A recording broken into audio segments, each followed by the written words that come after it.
The atmosphere in Aethelgard Academy's main kitchen was as cold as a lab. Harsh white-blue LED lights beat down on polished stainless steel counters, so pristine they reflected every flicker of nervous eyes. The scent of disinfectant lemon mixed with metal, a cleanliness so sterile it bordered on lifeless. Every footstep echoed with surgical precision, as if the entire room was holding its breath. At the center stood Julian Croft. His chef's coat was spotless white, his name embroidered in silver thread over his chest, hugging a tall, imposing frame. He brushed a hand across the fabric, then looked up and gave the familiar smile the one magazines had once called the next face of American cuisine. But here in this room, that smile was steel. Ladies and gentlemen, Julian began every word, measured each syllable, immaculate. It's time you showed why Aethelgard produces legends. He paced slowly, the thud of leather shoes, heavy and deliberate. Then he stopped. Every eye followed as his hand rose and pointed directly across the room. Elara Vance, our janitor. A stunned silence. A few muffled laughs. A blonde girl covered her mouth, giggling. A guy at the back crossed his arms, tilted his head, and smirked. In the far corner, Elara stood upright, still clutching a damp rag, her eyes locked forward, unblinking. I've heard Julian continued, his tone now sweet in that dangerous way. You've had a few thoughts on culinary technique. So today, you'll show us, on camera, in front of sponsors, and in front of me. He turned to face the class. Dishfire kissed scallops with saffron cloud. The air seemed to vanish. One student murmured so faintly it was unclear if anyone else had truly heard. That's not in the curriculum. Julian kept smiling. Correct. It isn't. But you know it. It's a legend. A dish once served at the 3 Michelin-starred restaurant, Aria. He turned his gaze back to Elara. Sadly, that restaurant burned down. No one makes this dish anymore. Unless you think you're good enough. From her spot, Elara said nothing. The camera light pivoted, focusing in on her face. Hair hastily tied back. An old apron. Hands worn from bleach and scrubbing. She didn't flinch, didn't argue, didn't look away. Just a slow, deliberate nod. And that nod silenced the entire room. Julian blinked. Hesitated, just for a heartbeat. Everyone watching the live stream, every student in the kitchen wondered the same thing. Who is she, and why does Julian Croft look afraid of her? Elara stepped up to the ingredient station. Her hand brushed against a scallop ice cold.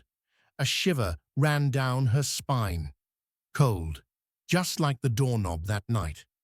5 years ago, Elara Vance wasn't scrubbing floors. She was the executive chef of Aria, a 3 Michelin-star restaurant in the heart of Manhattan.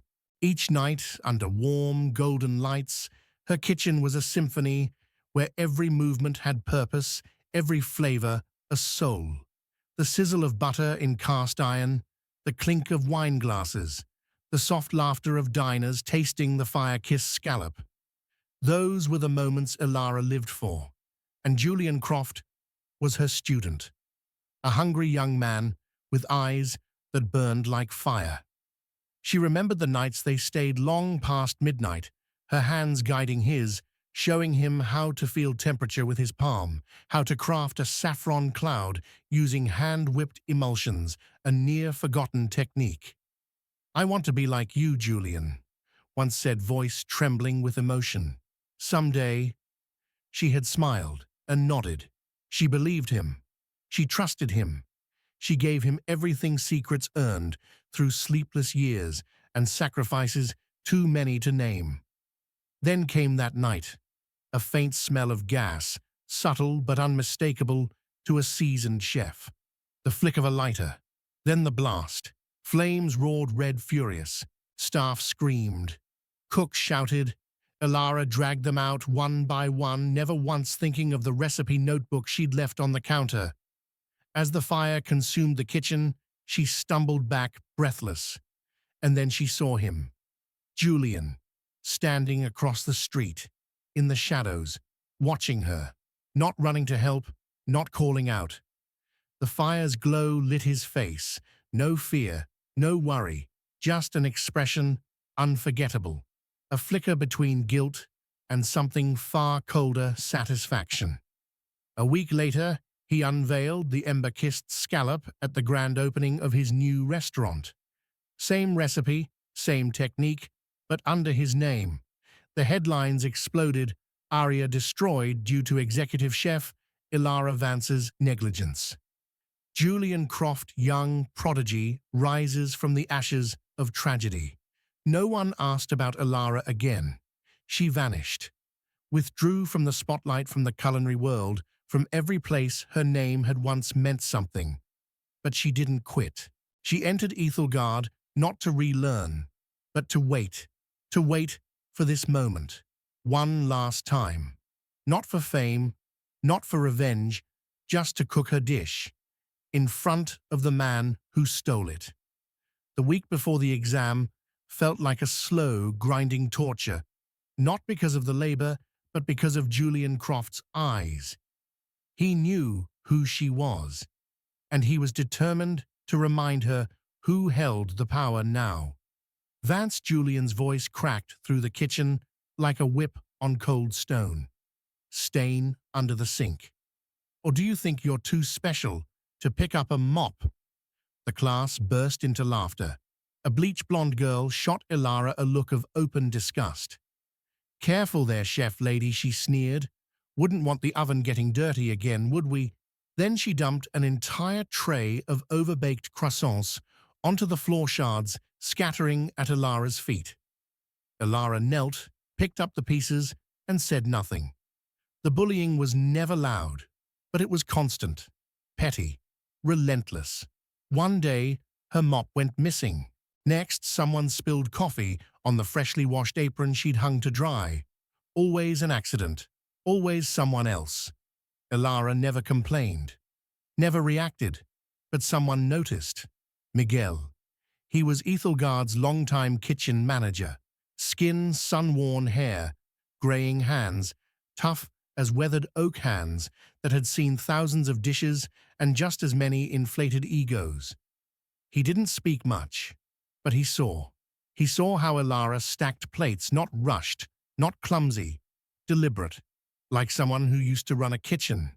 He saw how she wiped down the counter from left to right in even practice strokes. She wasn't cleaning. She was mise-en-placing the space, preparing it, like a station before a full house. He saw her hands, not janitor's hands, a chef's hands. One late afternoon, Miguel passed by the storage room. The door was slightly ajar. He was about to call out, but stopped. Elara stood inside, leaning against the wall. A shaft of light cut through the gap, casting her face in partial glow. Eyes closed, arms limp at her sides, still holding the mop. A single tear slid down her cheek, just for a second. She opened her eyes, took a deep breath, straightened up, and went back to work, like nothing had happened. Miguel stepped back silently, making sure she never knew he was there. And in his tired old eyes, for the first time in years, there flickered a quiet, steady spark of hope. Tuesday morning, basic sauce techniques class. Julian Croft entered as if the kitchen floor were his personal stage. Today, he announced casually, rolling up his sleeves, "We're making hollandaise. A sauce that honors pure technique. No machines. Just eggs, butter, and your hands." He placed a metal bowl over simmering water. His hands moved with exaggerated confidence, like a dancer performing rather than cooking. "Temperature is everything," Julian said, his voice pitched like a man lecturing the world. He began to whisk. "You don't want the yolks to cook. Too much heat, and Elara clean this up." Madison Vane interrupted, flicking a damp rag to the floor near Elara's feet. Ilara didn't respond. She bent down silently to pick it up. The whisking stopped. A faint, burnt smell drifted through the air. Ilara's eyes shifted. For a split second, she saw the mixture's texture change, the smoothness breaking the yolks beginning to seize. "You're whisking too fast while the heat's still high," she said quietly without looking up. "The yolks are starting to set." No one spoke. The kitchen held its breath. Julian froze. Color rose up his neck, spreading to his ears. A deep, unmistakable flush. "You," he snapped, voice tight with control. "Who do you think you are?" He didn't wait for an answer. He turned back to the bowl, trying to recover. But it was too late. The mixture had split. The scent of scorched butter overtook the room.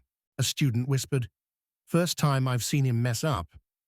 At the doorway, Miguel leaned against the wooden frame, arms crossed. His eyes narrowed, silent, watchful. Then he pulled out his phone and typed a quick message. "Finch, keep your eye on Ilara Vance during finals. There's something you need to see." He hit send. The screen blinked and went dark. Julian turned back to the class, forcing a smile. "Just a technical hiccup," he said, his voice higher than usual. "Let's move to the hands-on portion." No one responded, no one laughed. And in that white-lit kitchen for the first time, the polished image of Julian Croft showed a small but undeniable crack, and it came from the one woman he thought had burned away with the past. 10 hours a.m. The Aethelgard kitchen had transformed into a gleaming battlefield. Students gathered around their cooking stations, eyes glued to the live-streaming cameras. The judges had taken their seats. Julian Croft stood at the back, arms crossed like a king, surveying his subjects at war. Ilara Vance stood in a corner. No spotlight, no cheering crowd, just an old wooden-handled knife and a humble station. She placed her hand on the cutting board, feeling the smooth grain and the familiar hint of dampness. The world around her blurred. The murmurs, the clinks of spoons, even Julian's voice, all faded into the distance. She began. The knife slid from its leather sheath with a dry, crisp hiss. It wasn't polished, had no visible brand, but it was quiet and razor-sharp. She sliced shallots. Each cut is unnervingly uniform. Her left hand moved automatically to collect, her right hand kept slicing like a dancer, moving to music only she could hear. She moved on to the scallops. No rinsing under the tap. No hesitation in selection. She patted each scallop dry with linen, then tested the pan's heat by tapping its edge with her fingertip. No thermometer needed. When she dropped the first scallop into the pan, the sizzle rang out, clear, precise. The underside began to sear to a perfect golden crust, just enough to feel like a kiss from fire, true to the dish's name. She didn't poke, didn't fidget. She simply knew when it was time to flip. Madison at the next station tried her stunt. She accidentally knocked over a bowl of water toward Ilara. It splashed across the floor, stopping just inches from her feet. Ilara didn't flinch. She stepped back half a pace, grabbed a towel, dried the floor, and returned to her pan, all within 3 seconds, without missing a beat. The judges began to notice. The room quieted. The background noise began to die. One by one, students turned to look at Ilara. She didn't look back. She didn't need to. She whipped the saffron cloud by hand, an emulsion of egg and saffron, no machine involved. Her wrists moved in smooth, fluid circles. The mixture turned golden light, floating like a tiny cloud. One judge whispered, "That's a hand emulsion, a lost technique since Aria." Miguel nodded, arms folded. "Ilara Vance is cooking," he said softly, "and the whole world's about to find out." The dish was finished. Ilara placed the plate on the table, as if laying down something sacred. A single, perfectly seared scallop rested in a pool of pale golden cream sauce crowned by a delicate puff of saffron cloud, light as mist. Steam rose, carrying a sweet, smoky aroma laced with lemon. And something else, something you couldn't describe, only feel. The kitchen was silent. Every hand froze mid-motion. The judges stepped forward. Leading them was Headmaster Alistair Finch. Beside him stood three others, two renowned chefs and a dark-haired woman in a long coat. The camera immediately zoomed in. On screen, her name appeared, Anya Sharma, chief culinary critic, The New York Times. The air shifted instantly. Anya approached. She said nothing. She picked up a fork, gathered a small bite of scallop, a trace of sauce, a wisp of saffron cloud, raised it to her mouth, and stopped. The room held its breath. Anya's eyes widened, then gently closed. Her body went still, but her face changed, like someone stirred awake by a long-buried memory. She placed the fork down, slowly looked up at Ilara.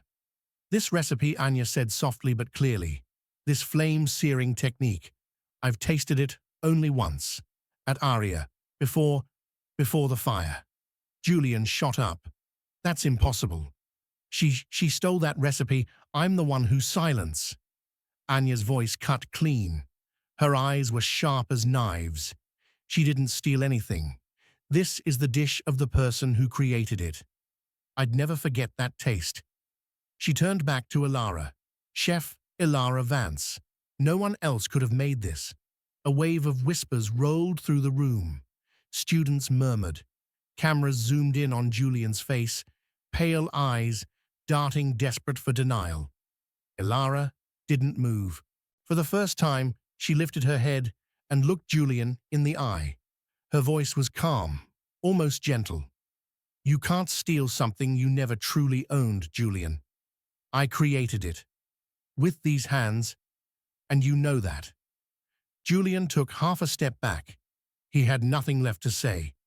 Headmaster Finch glanced at Miguel, then back at Ilara. His expression was a mixture of astonishment and poorly concealed confusion. Every eye in the room, from students to judges to camera lenses, was now locked on Ilara. She said nothing more. She simply turned back to her station, adjusted her apron, and began wiping down the counter, as if she'd just finished any ordinary dish, as if she was still the janitor they once dismissed. The only difference now was that no one dared see her that way again.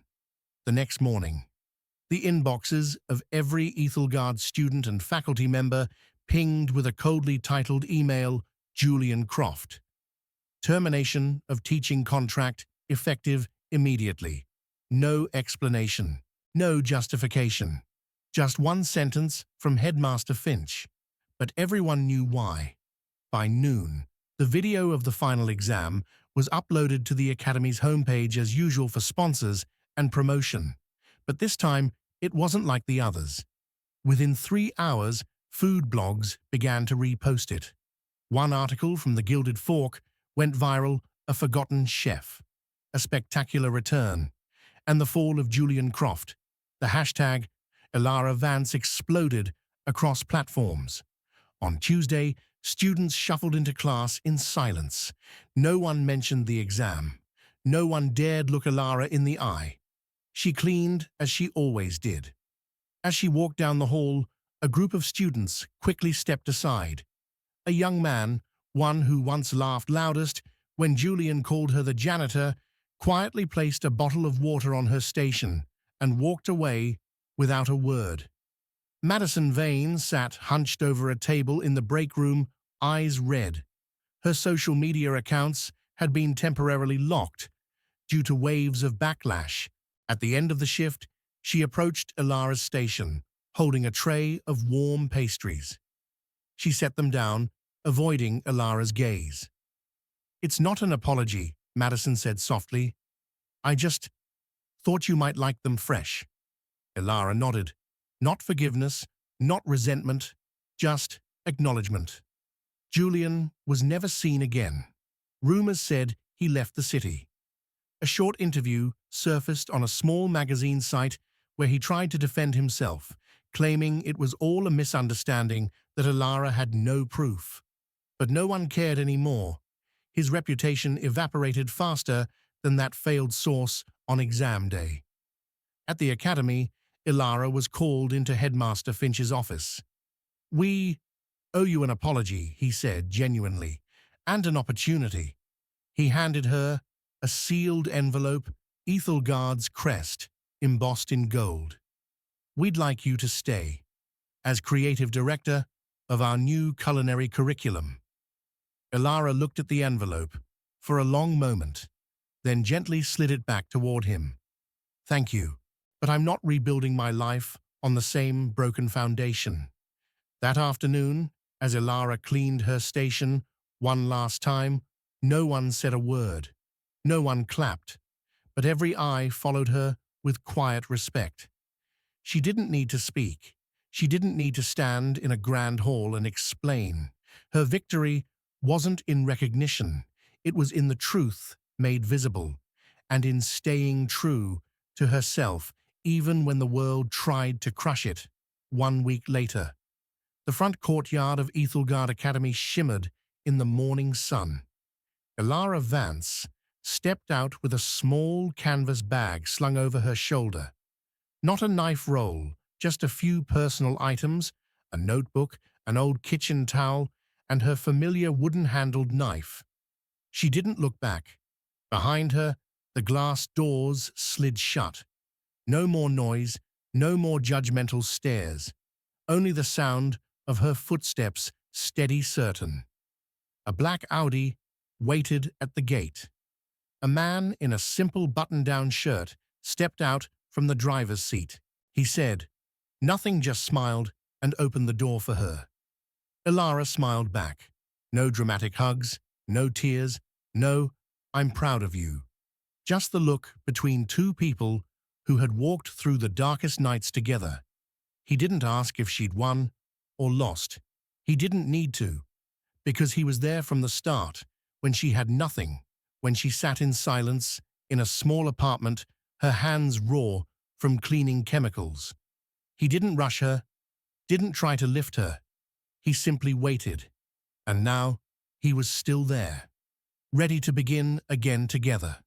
2 days later, a wide plot of land by the Hudson River. The scent of fresh paint and cedar mingled in the breeze.